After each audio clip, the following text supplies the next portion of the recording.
So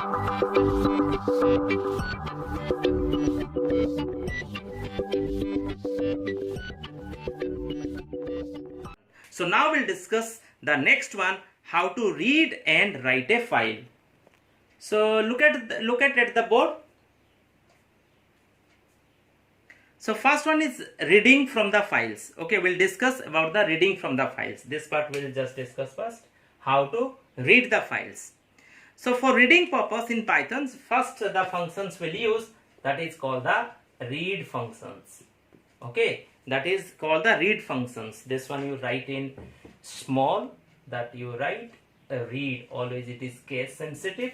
So you write first the read function. That means it reads the n specified. Okay, it reads the n bytes. Whatever you have written, it will read. Next one we'll discuss about the read lines. What is that? Read line. What do we mean by read line?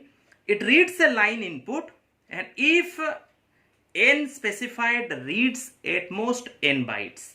Okay, suppose whatever it returns the read bytes in the form of a string ending with the line, and the character of the returns a blank, that means string, if no more bytes are left for reading in the files. For this reason we are using the read line. That means one line can be read here, and only read means number of words can be, just means number of words in the sense number of characters. Okay, so, especially we are telling about the bytes. Bytes means that is one byte. One byte means 8 bits. 8 bits, one character also we can just use. We can also means can be read. Next one is number 3 is same one but read lines. Read lines. What do you mean by read lines? Read lines means reads all lines and returns them in a list. Okay, read means this is a byte wise it will read. This one means one single line it will read, and read lines means more lines till the end of the the file it will read. So now next one we'll discuss about the writing onto files. Writing onto files.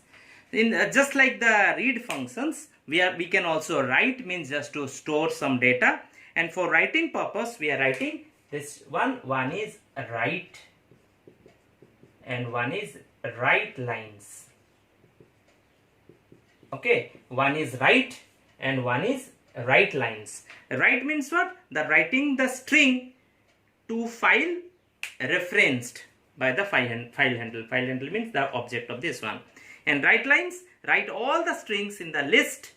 Okay, as line means to file reference by the file handle.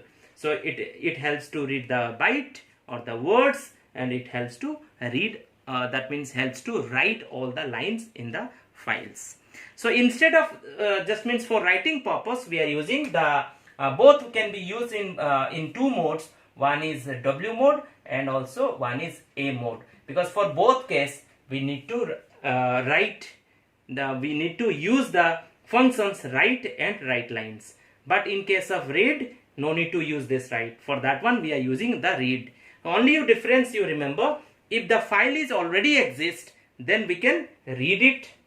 If the file is not present, we have to create it. We are using the write functions, or W mode we are writing. And if the file is already exist but we want to add some data, we are using append mode. Okay, but in that case also we need to write the write mode. So hello students, last video already I have told you how to create a file, how to read a file, and how to append a file. Okay, both binary file and the text file. It depends upon the mode. If you are changing the mode, automatically the binary file will be changed and accordingly the text file will be changed. So now I'll tell you few terminology, few terms are there, more functions are there we are using in where we are creating a file. So after that also I'll tell you how to create a CSV file. Okay. So first we'll discuss the one term where functions we are using, that is called the flush functions. So these functions, when suppose when you write onto the file using any of the write functions, Python holds everything to write in the file in buffer and pushes it onto actual file on storage device a later time. So if, however, you want to force Python to write the contents or buffer onto storage, we are using the flush functions. So you remember, Python automatically flushes the file buffers when closing them. That is, this function implicitly called by the close functions. Automatically, if you are writing, means close functions, no need to write, automatically it will be implemented.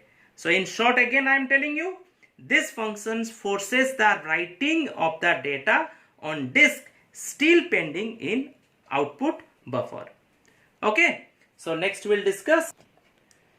The removing white space. Okay, after reading from file. You know, the read and readline functions already discussed before. Read data from file and return it in string form, and readline functions returns the entire file content in a list where each line is one item of the list. That one already we have discussed. So all these read functions also read the leading and trailing white space, that is space or tab or new line characters. So if you want to remove any of these trailing and leading white space, so you can use a functions which is known as the strip functions, S-T-R-I-P, strip functions. Okay, that means the strip functions can be used to remove the characters at both end. So I am showing you a few. One is strip, one is R strip, and one is L strip. I am telling one by one. The first one is given strip. Its strip removes the given character from both end, and R strip, it removes the given character from trailing end. Trailing end means that is from the right end, and L strip, that is removes the given character from leading end, that means the left end. So we can use it just to remove the this means white space like tab, space, or any new line characters. So students, look at this example about this strip. I have given one example here, the R strip here. Just you look at here. So in this part, I am just writing a program just to remove EOL, that is /n character, from the line read from the file. Okay, so first I have written fh equal to file poem., that means total things I have stored here. Okay, after that read line functions I have used just to read the line. So I have written line equal to fh, this is the object, file object. Okay, fh dot read line. So after that, whatever the line, so what line is means what? Line is a that means a sentence or a line where we can read the content from the file. After getting the content from the file, it will store in line. Suppose it contains one next line, means one character, that is /n. /n is already there in the line. So what to do, what I have written there, or what you will do it, line equal to, means in the same variables it will store line dot r strip /n. That means it will remove, okay, it will remove the end of the new line characters, that is /n. I hope you understood, students. This is an example I have given. Okay, so for more reference, means for more example, you refer the book. So students, now we'll discuss about the one is absolute and relative path. What is this? Suppose a file name is cache.act. It is present E drive. So I'll write E. E is a drive. I'll write E. Then it is, I'm writing accounts. Okay, after that it is present cache csh.txt. E drive accounts is a folder, and I am writing cache.txt. So this is known as the absolute. Why absolute? These are the these absolute paths are from the topmost level of the directory structure. Means this cache is under accounts, accounts is under E. That means the total path name. What do we mean by this path name? The full name of the file or a directory is called the path name. Okay, the full path name, we can say they are mentioned the path from the topmost level of the directory structure. Topmost means which? This one, from the beginning till end we are just mentioning. So this is known as the absolute path. Next we'll discuss is the relative path. I am just giving one example. A relative path can be written in two ways. Okay, in two ways. Once I can write dot slash, I can write cache.txt. Okay, and once I can write 2 dot slash cache.txt. In this two form I can write. That is called the relative path. What is this? The dot means what? If I am writing dot, it means the symbol dot can be used in place of current directory. Current directory means this cache having only one directory, and that is the current directory. Under the current directory, this cache.txt is present. This file is present. But if double dot denotes means what? It is called the parent directory. Parent directory means, which means under current working folder there is a file that is cache.txt. That means the path name of the, means under a working directory already this is present under another one, and that one is present under another one. That means this is called the parent directory. I hope you understood, students. Again I am telling you, this cache.txt, if it is present under the current directory, then we can use that single dot. If this cache.txt is under one directory and under this directory again it is under another directory, means we can say again another parent directory is there. In that, for that case we are using this double dot. Okay, we can represent the that is absolute in this way, and we can represent the this relative path name in this way. So now we'll discuss another one module, that is called the Pickle module. Okay, so if you want to write and read the objects in binary files, in this case we'll use, so files that store objects as some byte stream are the binary files, you know. Objects have a specific structure which must be maintained while storing or accessing them. So Python provides a special module which is known as the Pickle module to take care of this one. So as per the Python's documentation, the Pickle module implements a fundamental but powerful algorithm for array is converted into a byte stream, which is known as the unpickling.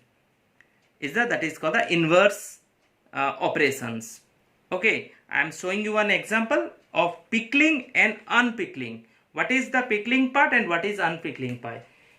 First one will take the pickling. Number 2,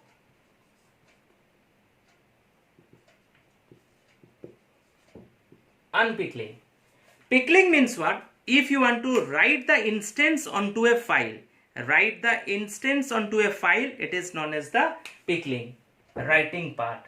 This is called the pickling, and read part is known as the unpickling. Okay, suppose in order to write the objects onto the binary file opened in write mode, you have to use a functions that is called the dump functions. Dump, D-U-M-P. Dump functions must be used when you want to write the data. Okay, you have to use the dump functions. So in the similar way, in the unpickling, so if you want to read it, suppose once you have written onto the files using pickles dump, which one I have told you here, okay, and you need to write from the file using load functions. So another functions we are using, that is called load functions. So pickling means write the data, using the dump functions. Unpickling means read the data that by using load functions. So just I am telling you the syntax. So look at the examples that just I have written here. That is the syntax also, you can say. Pickle.dump I have written here. So first one will be the object. Okay, this one you just look at here. Objects to be written, and second one is the file handle. Okay, and in the similar way, in this case, pickle.load you write, and after that you write the file handle. Okay, so in this way just we can use this to dump and load, which is under pickle module, and we can just write in a file. So students, just I'll show you some examples, some in practical. This is a practical sessions. I'll show you how to read and write the files, means data, into a files by using text file as well as the binary files. Okay. So let us do the practicals. So students, in these sessions, in the first you type the codes in Python platform. So first part I have written few codes to write data onto the files. Second part, more to data I have given. I have I have written the codes to append, and third part is to read the 7 data. Means in the first part 5, second part 2, and next part reading. So first I will save it. So after that it will ask you to enter a names. You can just shortcut press, you can press the F5 also. So after pressing the enter key, then it will ask you to enter the names. So first I will enter the 5 names, because the first part is to enter the names of any 5 names you need to enter. So I am entering any 5 names. Then after when 5 names will be over, the entering part will be over, then again it will ask you to enter 2 more data. So I am entering 2 more data. So now first part I have written 5 data, second part is 2 data. So total 7 data will be displayed in the next part, because the next part that was for reading purpose. So it will read from the file and it will show on the screen. So students, will continue in the next module. Thanks for watching and have a nice day.